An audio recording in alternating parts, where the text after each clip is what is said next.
Welcome to our channel. Today we how to enable Google Home routines for garage door openers, complete guide step by step clearly. To enable Google Home routines for garage door openers, start by ensuring your Google Home app is installed on your smartphone. Open the Google Home app and sign in to your Google account if prompted.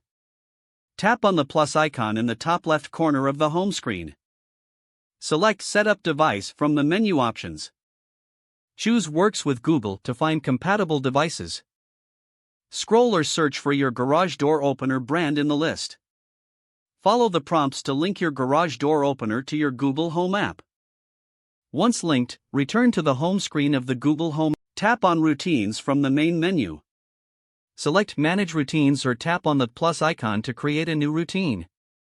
To create a new routine, tap on Add Starter and choose how you want to trigger the routine. Select Voice Command if you want to activate it through voice, and type the command you will say.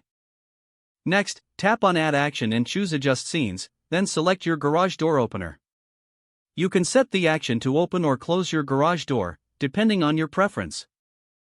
Once you've added the action, review the routine to ensure everything looks correct.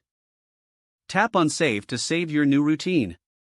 To test the routine, use your voice command and see if it operates your garage door opener as expected.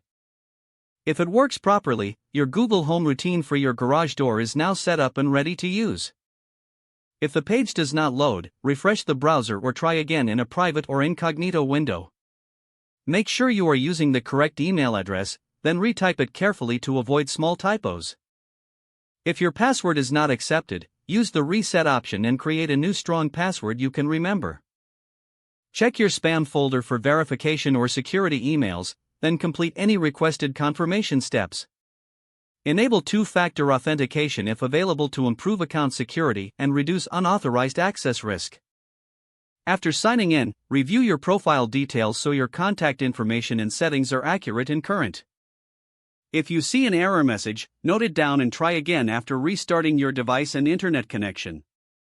Log out when you finish, especially on shared devices, to keep your account and payment information secure. If the page does not load, refresh the browser or try again in a private or incognito window. Make sure you are using the correct email address, then retype it carefully to avoid small typos. Don't forget to like this video and subscribe to our channel for more step-by-step tech guides.